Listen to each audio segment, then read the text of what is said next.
السلام علیکم ورحمت الله وبرکاتو. درد الالحاد د ګروپ مرګرو ته ډېر سلامونه. دوستانو د حمید پښتون د پوسټ سره لګلې ده چې حضرت آدم علیه السلام الله په جنت کې د ګنده خټې نه پیدا کو، نو الله ورته یوه ښځه نشوه جوړولی.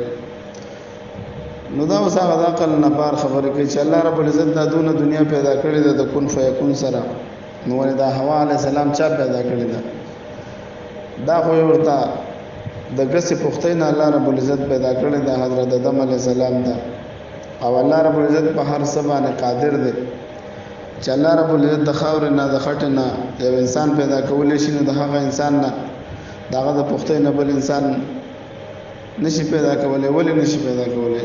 زمونږ خو دا خوش نصیبي ده چې موږ له اول نه تاریخ معلوم دی. زمونږ نیکه خو آدم علیه السلام دی او موږ پرې فخر کوو. موږ ته الله عزت را کړی دی، وکرمنا بني آدم. الله وایي ما بني آدم ته عزت ورکړی. ته د چا اولاد یې؟ ستا مشران څوک دي؟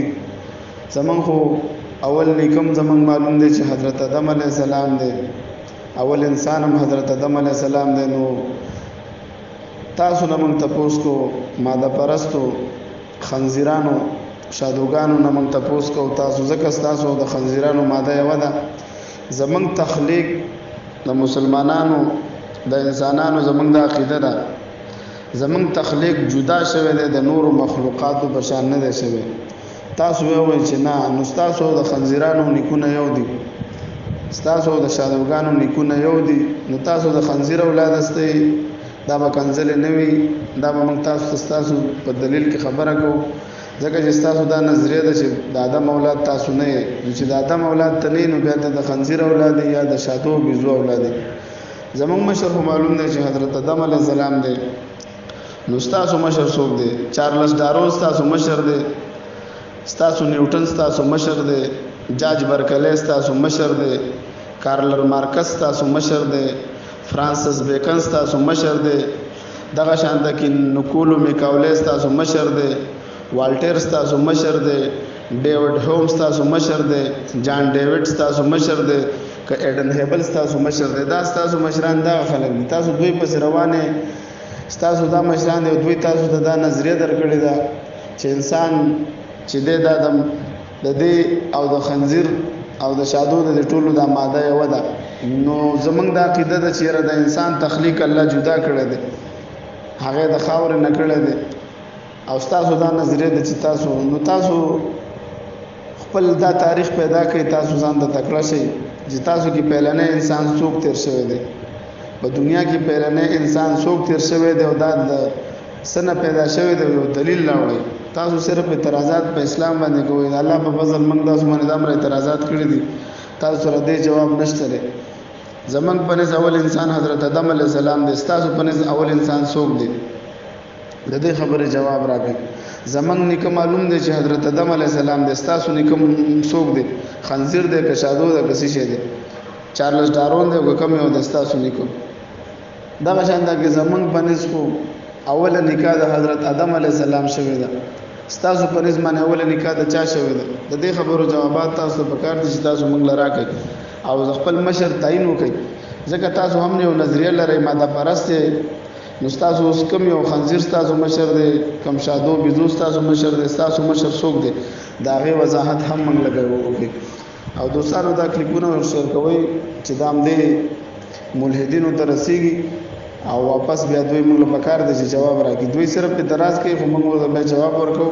نو د الله په فضل سره موږ د دوی د هر یو اعتراض جواب ورکوو. موږ پکار دی چې دوی هم موږ له جواب راکړي. دغه شانته کې دا به وایي چې مؤمن دپاره الله اویا خوري. نو ولې؟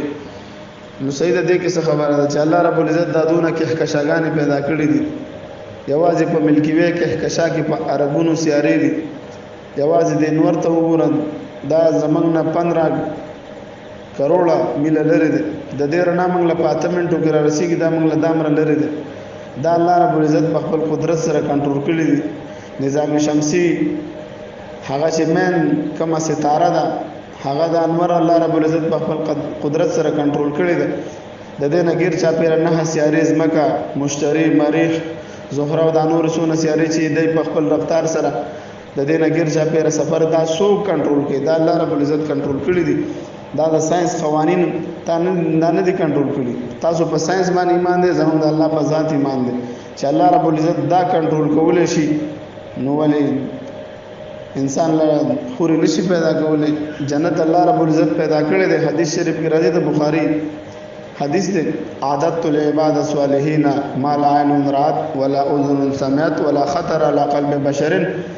الله رب العزت فرمایي دا چې زونه له جنت کې تیار کړی دي، تاسو سترګو نه دي لیدلي، په خیالونو کې نه دي راغلي، په وګونو نه دي اوریدلي. موضع الصوت فی الجنه خیر من الدنيا وما فيها. په جنت کې د یو چابک مرزه چې انسان یو د چابک دی او لخت تک دی په کمزې کې دومره زیاده د ټولي دنیا نه بهتر دی. نو چې دا امر نعمتونه پیدا کړی دي، نو خزه حلال خزه د هم د الله یو نعمت دی، الله رب العزت پیدا کړی دي.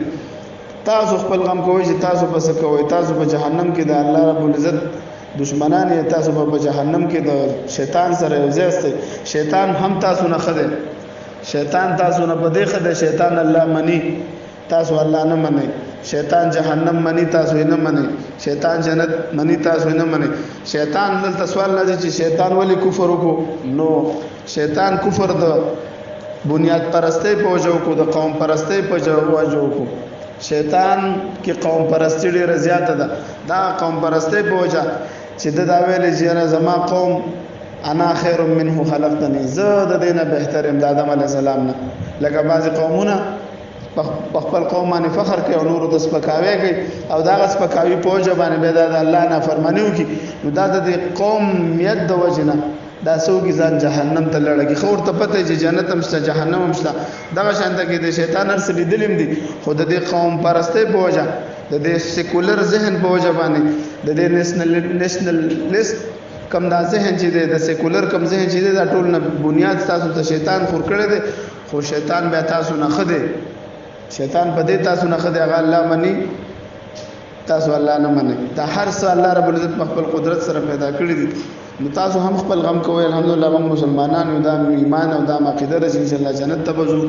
تاسو خپل غم کوئ. واخر دعوانا الحمدلله رب العالمین.